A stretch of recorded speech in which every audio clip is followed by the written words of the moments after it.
So big welcome to today's class. In today's class, we're looking at the topic of emotions and intuition in critical thinking. There's been a tendency in all of the classes through this subject to focus on logic, to focus on using the senses such as observation and other senses that we have in critical thinking. And there's a tendency to put down the emotions. But today we're going to look at the emotions, and we'll also look at some of those subjects that are more engaging with the emotions, such as music, visual arts, poetry, storytelling. And we'll see that there's a lot of value in those in terms of thinking and critical thinking, and a lot of value in those in terms of how we approach our teaching and our classrooms as well. So let's begin with a Bible passage and then prayer. Proverbs 16:32 says, "Whoever is patient and slow to anger, able to understand and control their emotions, is better than the strong and powerful, and he who rules his spirit than he who conquers and wins over a city." Proverbs 16:32. And Titus 2:7-8 says, "Show yourself in all respects to be a model of good works, and in your teaching show integrity, dignity, sound speech that cannot be condemned, so that an opponent may be put to shame, having nothing evil to say about us." Let's pray as we open today. Heavenly Father, Lord Jesus, we do ask that you'd teach us in regards to emotions and in regards to the ways in which we can better understand them, better engage with the gift of emotions that we've been given by God, and better use them in all our teaching and all we do and say. Amen. So today's topic, emotion and intuition, and the ways in which we engage with this in the classroom. As an opening thought, Ruben and then Steph, can you tell us, what are your thoughts about the importance of emotion for teachers in the classroom? So Ruben, why is emotion such an important topic in teaching? I'd say observing student emotion. Yeah. In terms of understanding, I guess in some cases it would influence why they're thinking the way they're thinking. So if they're in a really bad mood, then you've got to be cautious to observe that so that you don't send them over the edge, I guess.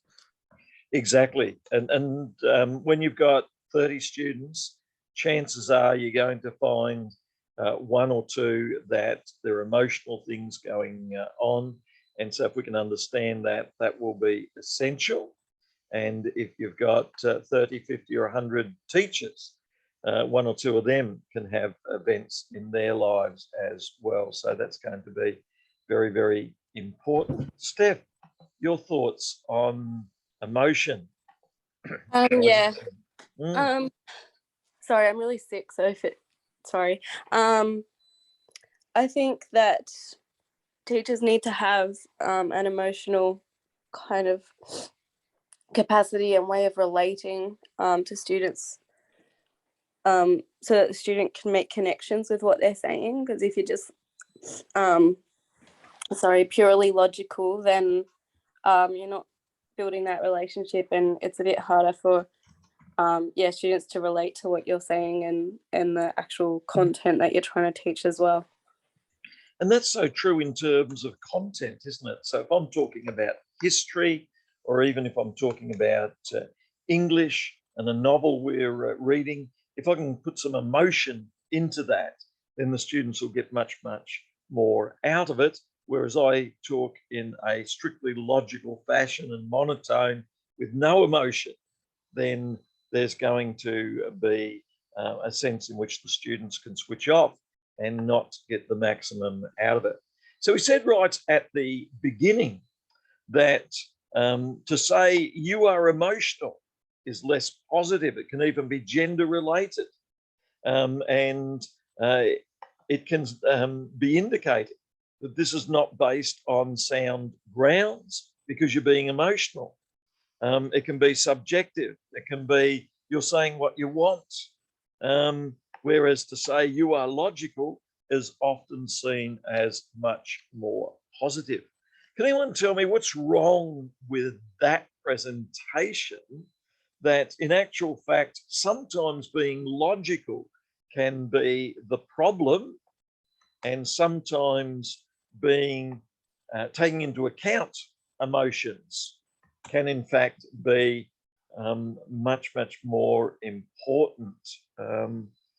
Someone want to speak up and tell us, when is logic not so good and emotion more important?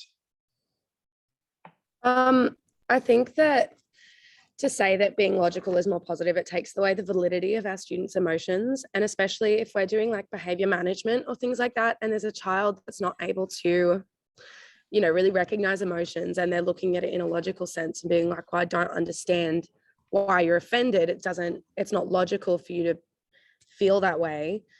Then that's a negative thing, because they're not looking at and understanding other kids' emotions and having empathy in that sense. And it's the same with teachers. If we're looking at situations, not looking at the emotional repercussions of it and just saying, well, I don't understand why you're crying, like nothing happened, that's a weakness on our behalf, because we need to have empathy in our vocation.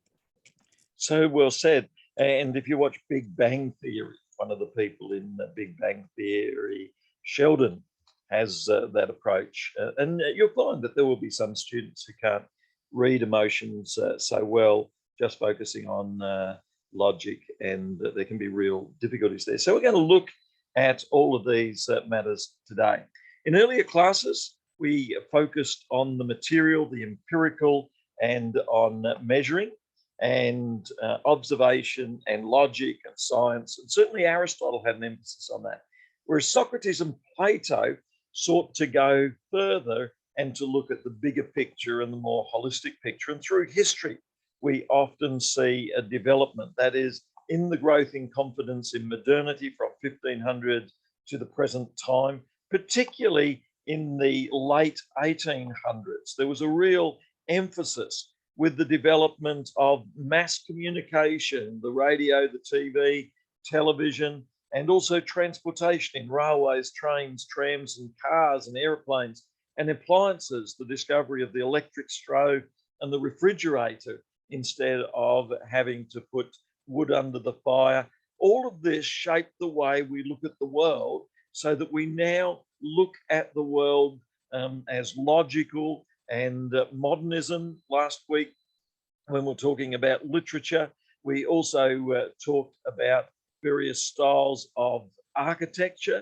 Do you remember from last week styles of architecture, some of those different styles that stood out to us, and the modernist style was very simplistic, and we find the same in talking about emotions, that there's going to be this emphasis when we're looking at emotions, that now that's something that was emphasized in the past, in poetry and history. We live in a modern world today.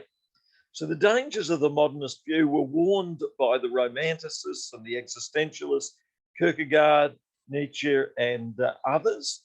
And so in a sense now, people are saying we have moved into the modern age. Nietzsche's first book, The Birth of Tragedy, we have Apollo, the god of beauty, is challenged by the god of frenzy and intoxication with the individual and with the accomplishment. That says something about modernity as well, all of these many years later. And Martin Heidegger also stressed that nihilism of modern technology meant that we'd left out emotion, and in many ways, in his book on Being and Time, meant that we now had no sense of being at all. So the subjective, in the past, we saw a mountain as beautiful, but now in the modern world, it's been objectified. What can you use the mountain for? You can dig it up and mine it. And so the subjective has disappeared. Everything is now objectified, including the human person. So people now are thought of as workers or teachers. And what can you do? Students to study. We don't see people now as being people themselves. And so Kant wrote in 1787 that we need to focus on the objects of knowledge, objectification in the modern world. And Hegel warned of this, that getting rid of the subjective and being creative is going to create a real problem. So right at the beginning, when we said that being subjective was a bad thing, Kierkegaard and Hegel and others say we are subjective. That is, the subjective is important because it describes what we think and how we feel and what we are wanting to do. So there's a real danger when we lose the subjective. So Hegel argued for the need to go beyond a subjective view of God to recognize that God himself is subjective and wanting to do good things amongst us. And we need to find the real good God behind our subjective views of God. And then we need to be transformed so that when we're subjective, we are godlike and good and humble and knowing in our subjective and in our doing. Hegel warns of the dangers of forgetfulness and forgetfulness of being. So the issue is subjectivity. That is, we live in a world that sees the subjective as bad. Now, I've marked some assignments, and in your assignment, you were challenged by the challenge of the subjectivity. What is your world view? And one of the dangers of that is that if you step into the subjective and simply say, my world view is, it can become so self-indulgent. And so one of my suggestions was that write a diary, be as self-indulgent as you want, and then turn it around and look at it objectively. But I want you to rediscover the subjective. That is a renewed subjectivity that has self-understanding is going to be very, very valuable for you.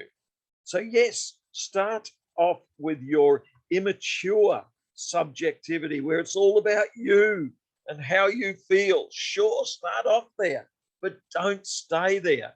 Step outside and take a good look at yourself. So look on to self, be objective, and then step back into the subjective, now knowing yourself and knowing God, who can be subjectively acting amongst us. There's a danger in objectifying God.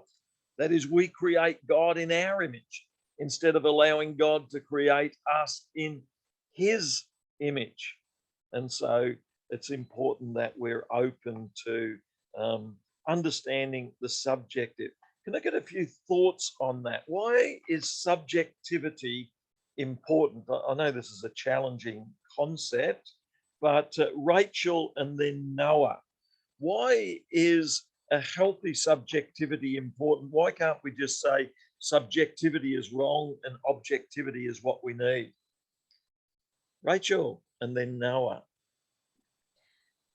I think it's because, and sorry if this is wrong, this is just how I'm viewing it, that we need to be subjective as teachers because there's different situations for different students, that it's not a one size fits all kind of solution for a lot of students for different, maybe they have a learning need or they have some sort of other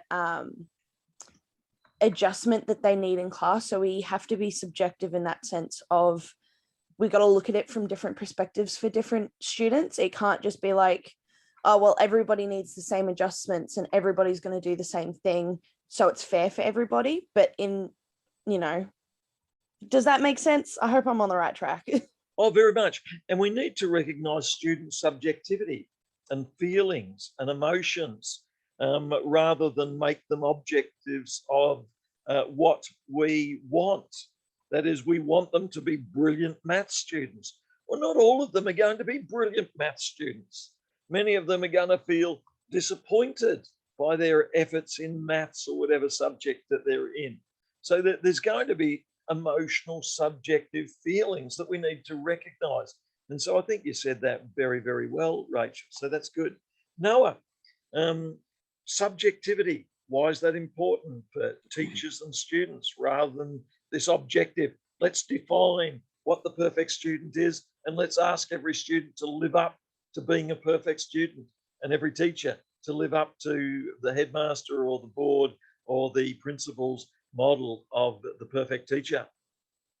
Yeah, well, that's a good point. Before I start, I just thought it was interesting that Rachel began with saying that she's not sure if this is right, but this is her opinion. I think that's really interesting, just about on the topic of subjectivity.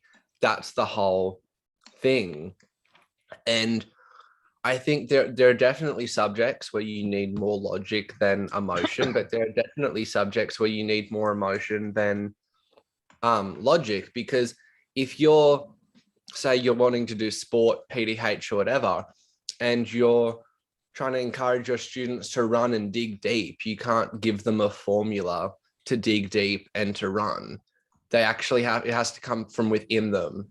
It has to come from like a passion or a desire, maybe even a bit of anger to just run and push themselves to the best. And I think that there you can't give a formula for that. Same as music and art.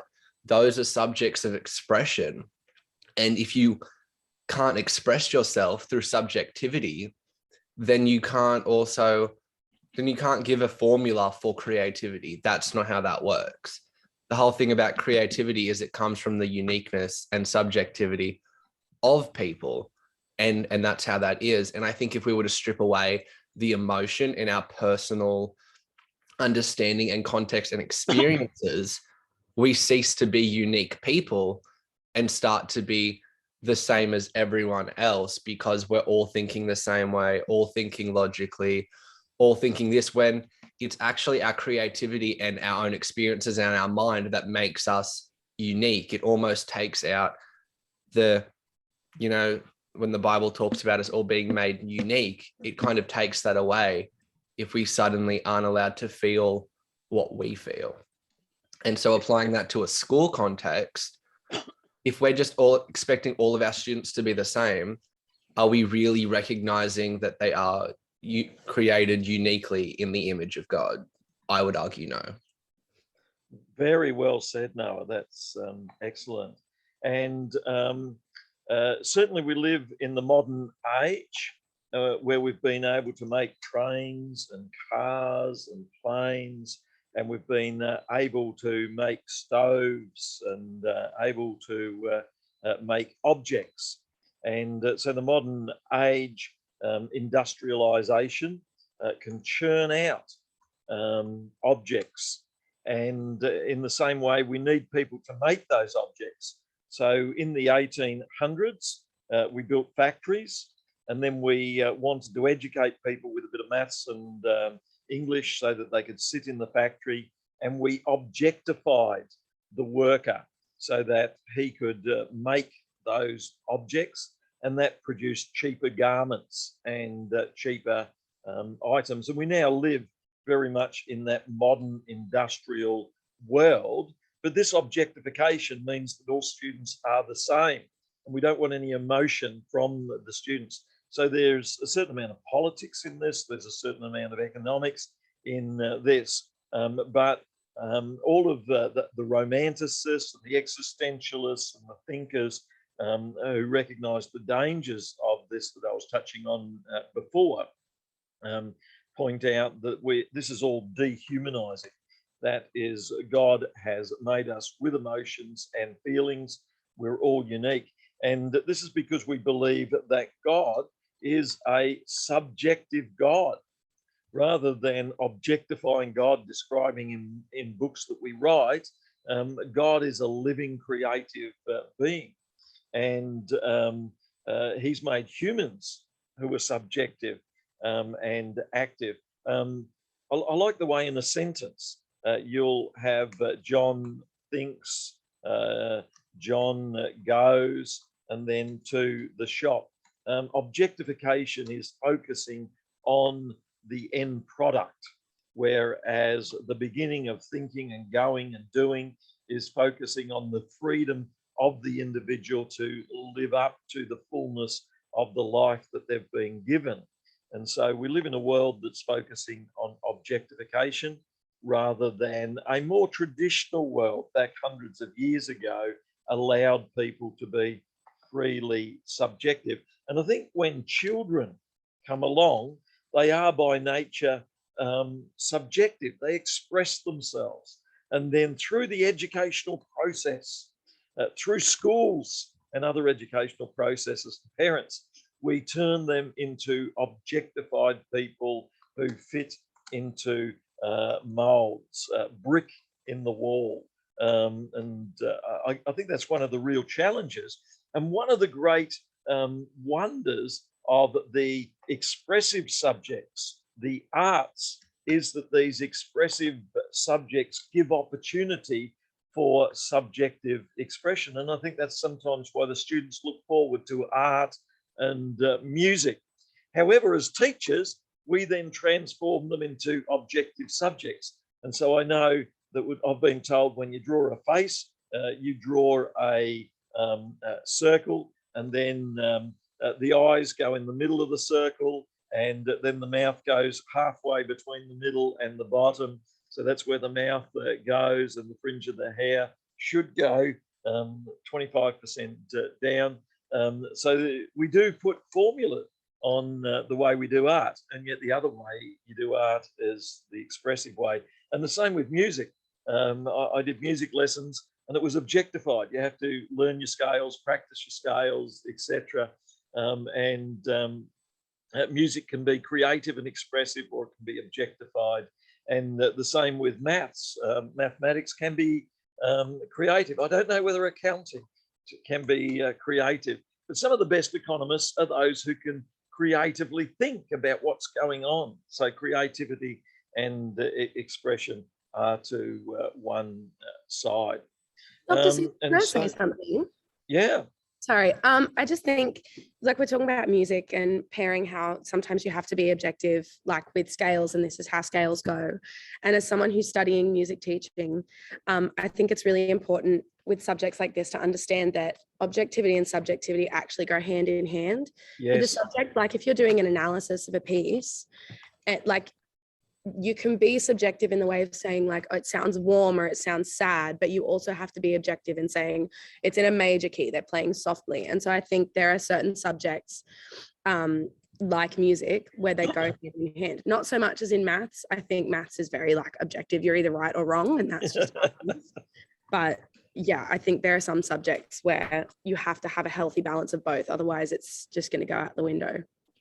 Yeah, and can I say in response to that very well articulated insight there, Gabriella, that in a lot of the subjects we do, we begin subjectively and then we move to the objective, and then we return to the subjective. And so I think that pattern can be very useful even for understanding how we write an assignment. That is, when you write an assignment, it can often be useful to journal your initial thoughts. That is, what are your hopes? What do you think is going on here? And if you start subjectively doing that before you do your research, this is pure and unadulterated and unaffected by your research. And you'll never get to that stage again. And so it can be very valuable to begin at the beginning with the subjective. So I encourage you to ignore, and when you write an assignment, as was made in that statement, I don't know if I am right or not, but I think I thought that's a great way to start because it's a subjective statement.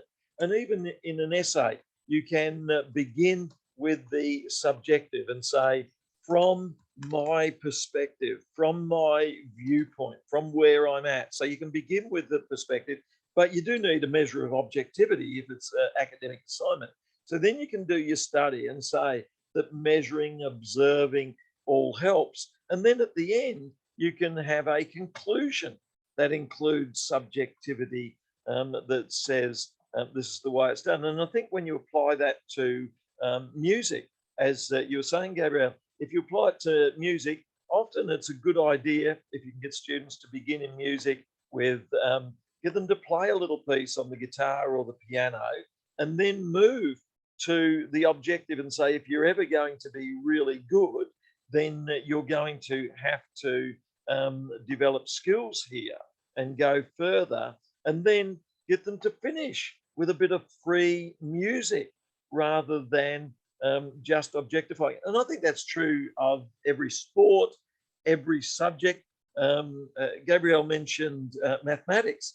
If you're using mathematics in cooking, then I would say don't just follow the objective approach of cooking in where you've got a cooking cookbook which tells you you need 200 grams of this and you need so much of that. Be creative with cooking. Try less of this. Try something different. Realize it'll be disastrous, but you'll learn something through it. And I think even the same with engineering. The best engineers are going to include the subjective and the creative as well. Gabrielle, can I ask if you have any response there? I really like your thought that objectivity and subjectivity go hand in hand. Can I convince you that mathematics can include some subjectivity and engineering can as well? Can I convince you, Gabrielle, of the value of the sciences when they're creative as opposed to just the arts? I don't know if I've convinced you, but what are your thoughts? I understand what you're saying. I'm not the biggest fan of science, so like it's a hard opportunity, but can you give me an example of where in mathematics or engineering you can be subjective? I see it more in engineering with design and things like that, and you get to create, you know, what you want to do. But in mathematics, I don't really see how it can be subjective because you're given a problem and there's one solution. And unless you're talking about like imaginary numbers, and I did not do advanced mathematics, so I couldn't tell you about that. But I don't really think that there's much subjectivity in maths. If you have an example though, I'd love to hear it. Yeah, I think the example of the subjectivity is where you're designing a house or a building. If you just follow the rules, you'll only come up with whatever's been done before. It'll be narrow, it'll be fixed and formulated. One example was the Big Bang Theory. Now, Einstein said that there's no Big Bang Theory. He did his maths and he worked out that it wasn't the case. And we have Brian Schmidt. He was one of the people in America who looked at the moving of stars, and he came up with an idea that it's happening. But before him, there was a Catholic priest who he thought a bit creatively about Big Bang. So we've got the Catholic priest, Big Bang. And so Georges Lemaitre thought creatively. He, I guess as a priest, he'd read Genesis and he thought it originated a word from God. He called it the cosmic egg. And then people telling Georges Lemaitre he was totally wrong called it the Big Bang. And that name is stuck with us. So interesting, Big Bang Theory originates with a Catholic priest. And so it's that creativity and openness to creativity about maths and the origin of the universe. And eventually Einstein swings around and Einstein then realizes that there's a lot in that. And then Brian Schmidt now is head of one of your New South Wales universities, I think, because he came over to Australia, couldn't get a job here, but he then won the Nobel Prize. The universities here said he should get a job. And so instead of having a grape vinery orchard in Australia, he's ended up being head of a university or the chancellor or whatever and of university. So I think there are examples all around of mathematicians who, if you narrowly follow objective approaches, you miss out on creative reality of larger truths. No, I think it may be true of every subject. Let's have a look at some slides on this. So in terms of emotion and intuition, there are some emotions which won't necessarily do so well, but there are emotions that can affect us. How do we know what the emotions are? One way is that we observe facial features and going, what's happening. Matilda, are you able to tell us what the 5 emotions are of these people? All right, so interesting. Sorry, I'm at the train station. It's probably going to be pretty loud. So it looks pretty aggressive, like she's about to, Yeah. look at somebody like they're stupid. I can't really explain that emotion. That dude looks pretty scared. It looks like he's like shocked or like, worried about something. That chick looks a bit disgusted. She looks a bit like, I don't know. It's hard to explain it with a word. Then he looks like he's yelling, but looks like he's passive when he's yelling. He looks like he's angry, but it's like kind of at the same time, you're doing this, you're doing that. And it's kind of like not full anger, but kind of halfway there. Yes. And then that chick just looks like, I don't know. That's a bit hard to tell her face. What would you say her face looks like? Surprised, I think. Oh, yeah, I think so. It could be those. Kind of like delighted as well. Surprised and delighted. Yeah. So people can have thousands of emotion, maybe tens of thousands of emotions. But let's try and simplify them down to 8 to get it simple. We need to recognize that there's going to be individual variation. Some people are naturally calmer. Some people are naturally more expressive. And some people are going to have different motivations and responses. In looking at personality differences, if you've got 20 or 30 students, you realize that some of them are going to be into head mode and thinking. Others are going to be reacting with their gut, and others are going to be social, just wanting to chat and focus on feelings. And so any class is going to have a third of all of these. And you approach any subject. I was thinking what we said before about art or music. Some people who approach art and music, they'll think it through. Other people, it'll be gut reaction. And then other people, it'll be heart feeling. And the same with maths. Some people will really think maths through, and maybe we get more of the head thinkers in maths. And then others who end up doing well at maths might be gut reacting people, and others heartfelt people. So the Enneagram is one study of personality type that looks at these matters. Can I ask Noah, in terms of emotions, do you think we can hide emotions and put on masks? And then Ruben, what do you think? Is it possible to hide our emotions and put on masks? So when we're unhappy as a student or as a teacher, we can put on happiness, both in the class and in the staff meeting.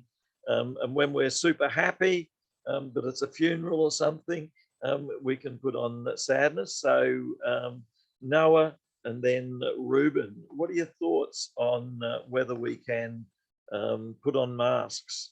Yeah, I think absolutely people can put on masks. In like on one side of the spectrum, so to say, you've got self-control, which is where that comes from, just you not making every face out loud. But on the other side, you've got kind of an almost protective, defensive space where you're not going to let yourself show any emotion. And I think that difference there is a big impact on why, like if we're going to go down this road, bear with me for a sec, why so many people on a mental health scale, not like there's so many people who are struggling that we don't know because of that mask and because they're able to, smile, keep a conversation, laugh, look like everything's fine. But when they're either alone or when, the doors are closed or whatever it is, suddenly that mask is gone and they're just left with themselves. But we don't see that because they have that mask. And then, but then on the less extreme side, if you've just had the longest day teaching school and then you've got this long meeting afterwards and they're talking about, I don't know, how to introduce the K-2 syllabus into all of your teaching or whatever it is, then, you can't just show that you're bored and tired and start nodding off. You're going to have some self-control and go, okay, I don't want to be here. This isn't my favorite thing to learn about. However, this is part of the job. This is going to somehow help my students. How can I do that? And then you show that. And then, so as you put that on, you take that self-control of not letting every emotion out. And you don't make big decisions when you're tired, do you? You recognize that. But at the same time, when you're at a meeting, you've got to show enthusiasm there as well. So, Noah, you summed that up very, very well. So I thought that was excellent. And then, Ruben, your thoughts on emotion and the showing of these things. Ruben? I definitely do think it is possible. And like Noah said, with the mental health example, I feel like putting on masks particularly doesn't help in any particular situation because it is just covering over what's really going on. And I think especially as teachers, if we're putting on masks, it's taking away from the genuine nature of teaching, I think, which in some situations, if you're absolutely fed up with the students just because they keep going on, putting on a calm mask is definitely beneficial. But if it's constant, that's calm while still being stern, I guess. So it's putting on a mask which is going to be beneficial for the situation, yet not hiding your genuine nature, I guess. And you can say to a student, I am disappointed with you, I'm disappointed with the class. And if you can say that while keeping a firm and friendly face, That's right. Whereas I think if you burst into over emotional, then that'll cause all sorts of challenges. So I think the secret is to articulate emotions without being over emotional. I think that can be very, very important. There's a lot of debates about emotion and research on emotion. One of the debates is what comes first. And so we know from what we've been saying today, we're whole people, whole organism people. So if you look at exam results, before you look at them, there could be worry and memories come in of how we've not got good results. And then there could be joy before we look at them. We remember when we have got good results. And so there's ups and downs of emotions before things happen. Now, the common sense says we think of the emotion, joy or disappointment, and then we remember the feeling from our memories and then physiological response. And so if you see an angry dog, you think danger, danger, danger, and then in response to your thinking, we have feelings, fear, fear, fear, and then finally we sweat and tremble. However, theories of emotion tell us that this could be the opposite of what we think.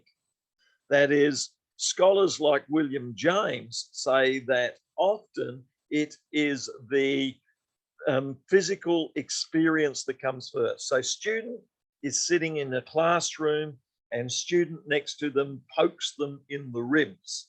And the first thing that comes, says William James, is not carefully thinking through, I think I have just been poked by student next to me.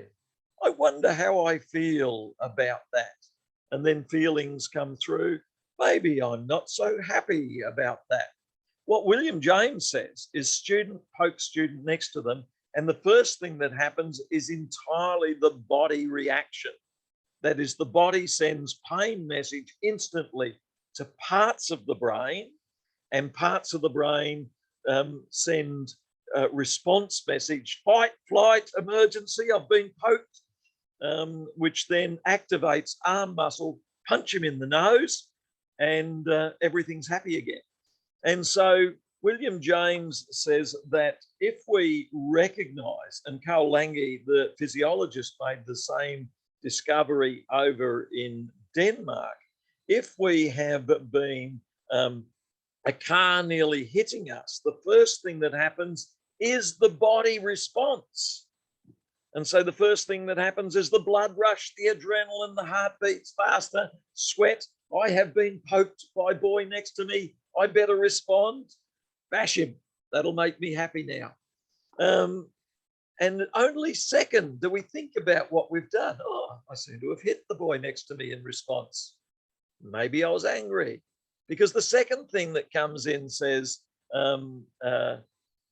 William James, is that the feeling takes slightly longer, and it's based on our memories of how this feeling of being poked, sweat, adrenaline rush, what it corresponds to. And then finally, the slowest response of all is the brain processing it and saying, I've been poked by someone next to me. Maybe this is not the end of the world. Maybe my body is not being threatened, and maybe it won't go so well if I hit him in the head. Maybe teacher might notice that. Maybe he might notice that. And so I think that's quite important to remember this sense in which things come. So as a teacher, when we see a person respond, this is a learning moment to say, how did you feel? What is happening? And to say to the students, you are not your emotions. That is, rather than saying, I am angry, it is better to say, I feel many emotions. And at this moment, I, a student, age such and such, feel the emotion of anger, like a dial on a car. The emotion is like a dial that says, you have been poked and hurt. You've been almost hit by a car. Respond. And then it goes step 2. Feelings from memories in the past say, this is a good time to feel angry or fearful. And then step 3, give some thought to all that is going on. So it's like 3 dials on your car rather than beginning with the thinking. And so teachers and parents shouldn't say, why didn't you think more carefully about it? They should recognize that it doesn't begin with thinking. It begins with feeling, with body responses, with emotions, and that thinking comes later. However, if you then develop your thinking response, next time you get poked, you might have written into your brain a thinking response that says, don't respond, take time, it'll work out better. And when you put that thinking response in, you'll respond better. And pilots in airplanes have to practice so that they don't just respond to body responses, they respond to pre-thought processes. Teachers, when students misbehave, can have pre-thought processes. Don't just drop a lead weight on the student. Realize you need to take time to listen to what's happening. You need to develop teaching moments, etc. So does that help to look at what William James has taught us there? So have we got a couple of students? Gabrielle, is there a student sitting next to you who would like to make a comment on what we can learn? That student seems to have had a body reaction, adrenaline's flowed, blood has rushed, heart has beat faster, and they have ran. And feelings seem to have kicked in, and their thinking has not yet been activated. But is there someone next to you, or otherwise, Gabrielle, what's your thoughts on what we can learn from William James and the 3-step process? My heart's beating I fast. think it's all fair enough, and I think it's valid. I was saying just before to Joe and Chloe, who's sitting next to me, that I think it's good to say to the child, you are not your emotions, and to help them recognize that. But I think it needs to be done in a way that doesn't invalidate the way they feel. Because I know that I've had teachers in the past when I was like young, very young, and I would like cry, and they weren't there to listen to that, and they weren't there to actually say, I understand that you're feeling sad, and to allow me to feel that. And that I came across other problems as an adult then, processing emotions because of that. Not as an adult, sorry, as a teenager. I promise I'm emotionally balanced. But I think we need to validate the way that kids feel. And I think that we have to be able to sit with them in their emotions. And if you've got a 5-year-old who's crying, then sit with them and say, I understand that you're sad. And when you're ready to talk, and when you're ready to process it, and when those emotions come through, I hope you trust me enough to talk to me about it. So I think it's good. I just think there are a couple of little things that can be added, like processing with our students and allowing them to feel those emotions in their entirety. That's very well said. I think so. We need to acknowledge the emotions, and I think we could expand that even to acknowledge the physical processes that are going on, and say, how do you physically feel? This is a learning, processing opportunity. Acknowledge the range of feelings and how they're described, teach them about that, and then give opportunities to talk it through, and then think it through. And then we may give opportunity to write, to journal. And so there are many schools at the beginning of a day, in the middle of the day, or the end of the day, where they give opportunity for the students and encourage the students to journal and write down what have been the big issues you've faced and how you have responded. And now that you've got it down, let's move on and focus on maths, music, or art, or English. But get the big issues dealt with and written down. And as we said last week on language, often writing helps us think, and writing can help us think about emotions as well.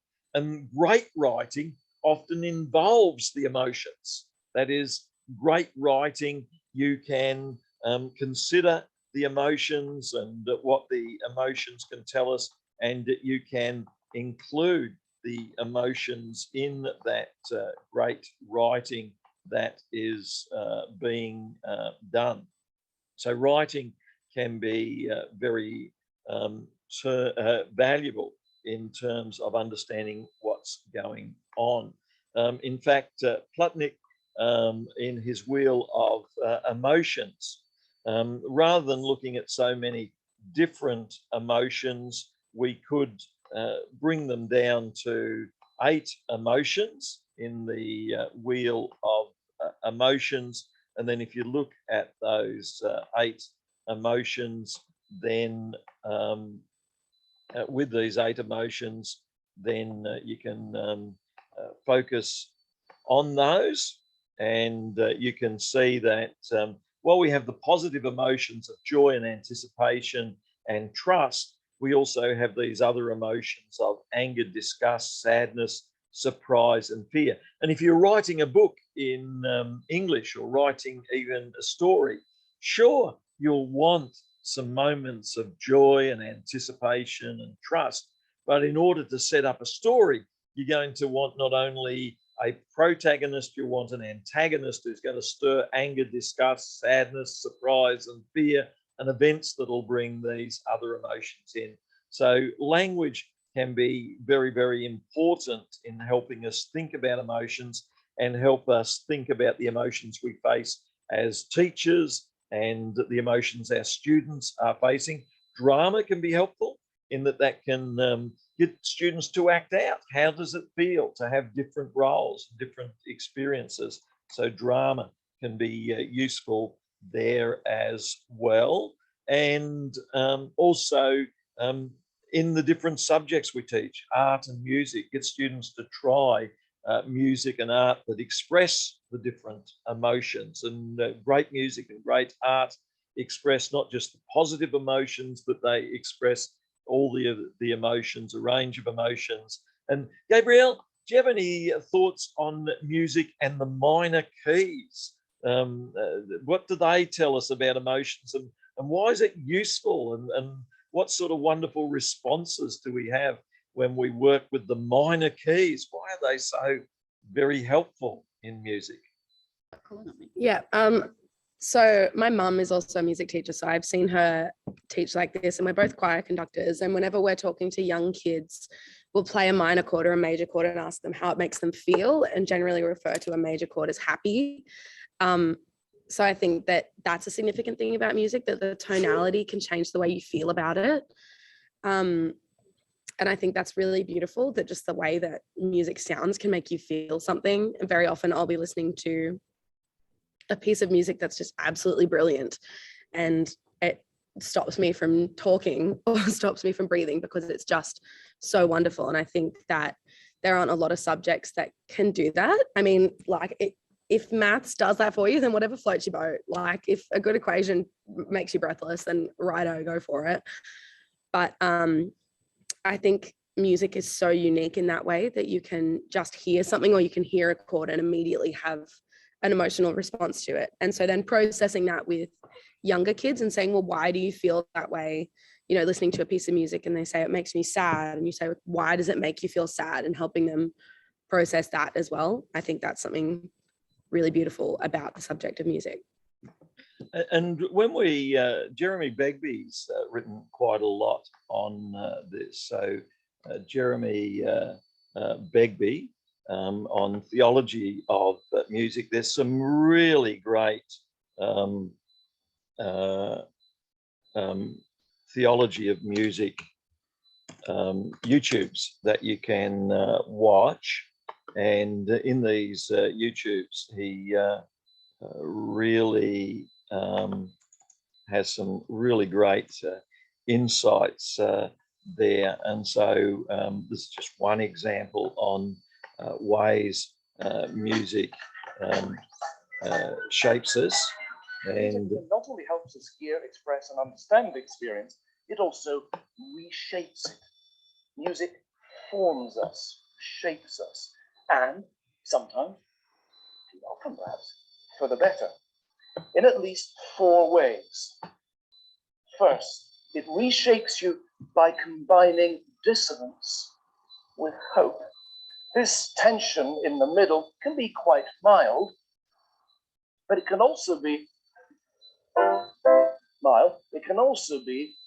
fairly dissonant.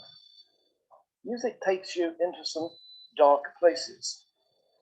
Ray reminds us that pain and death can be very hard to talk about, but music often speaks where words fail. Ray mentioned the film Amadeus, a movie which begins with the opening of Mozart's Requiem, written just before Mozart died.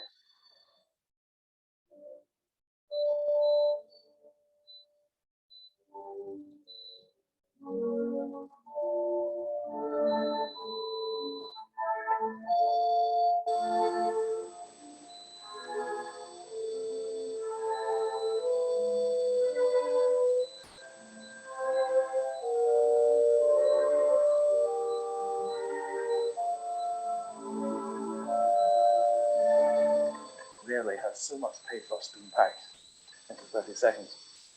Virtually every chord, as it happens, is in the minor mode, which generally people will experience as more dissonant than, say, the major. In that introduction, there's only 2 major chords, all the rest are minor.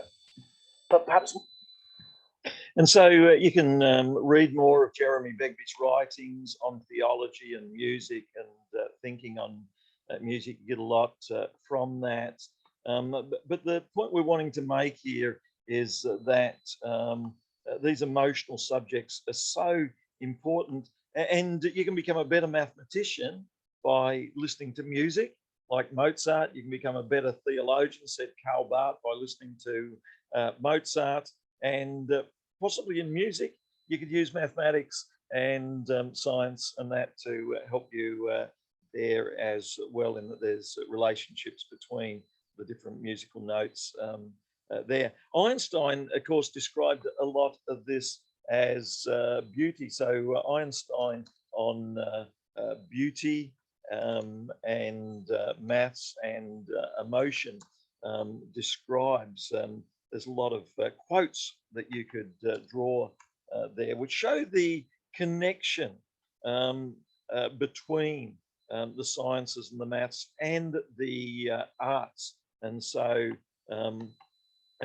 what we're really wanting to say here is that we've been holistically made. Einstein said the most beautiful experience we can have is the mysterious.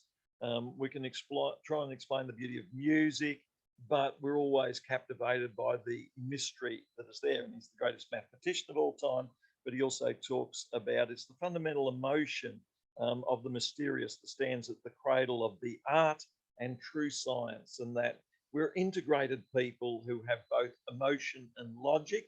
And when we face an event in teaching, we need to be fully present in terms of our emotions and our understanding of our emotions and our logic and understanding of logic. So be more fully holistically developed in every part of your life, including there. Can I ask Ruben, can you, and then Noah, make it the other way around, Noah, then Ruben. Noah, what have we learned from this first session? What really stands out to us from this session? Noah, then Ruben. Well, subjectively, I think what stood out for me is that we've learnt or kind of addressed that it's not always subjectivity or objectivity, but we actually need a combination of both as a teacher.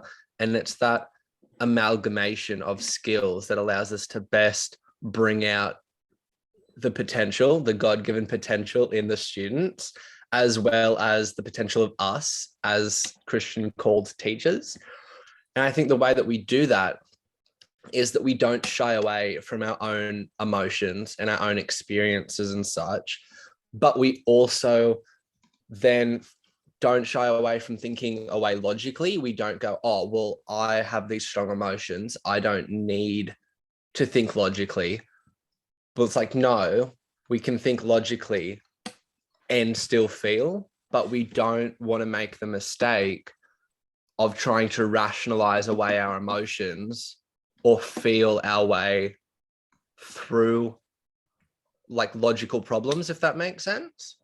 Absolutely. I think that balance, you've said it so well, is that we have been made by God as emotional, subjective, acting, feeling people, and those who have a capacity for objectivity and logic. And like Einstein, we can come up with great thoughts by being creative in our thinking, but at the same time, we need to use objectivity and logic as well. And then Ruben, your thoughts on what stood out in this first session? Yeah, the discussion around William James stood out to me particularly, especially talking about how emotion comes as a result of physiological changes.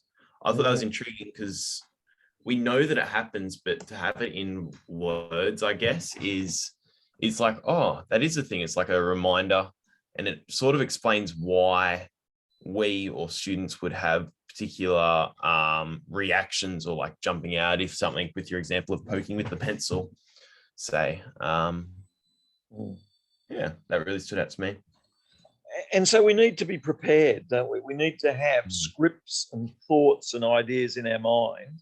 And things can go well when we're filled with joy, but we need to be prepared when things don't go so well. And so if you've got a dozen scripts written out for when the student doesn't misbehave, when the class doesn't go so well, when the other teachers or the principal don't see things the way you are, have some scripts to go with, and also have some healthy scripts that are going to be alternative scripts. And so health scripts, health thoughts, health scripts, I'm calling them, is where when things don't go so well, try positive thoughts, try alternative ways of thinking about it. So the student misbehaves, think of the 15 or 20 students who are doing the right thing, focus on them.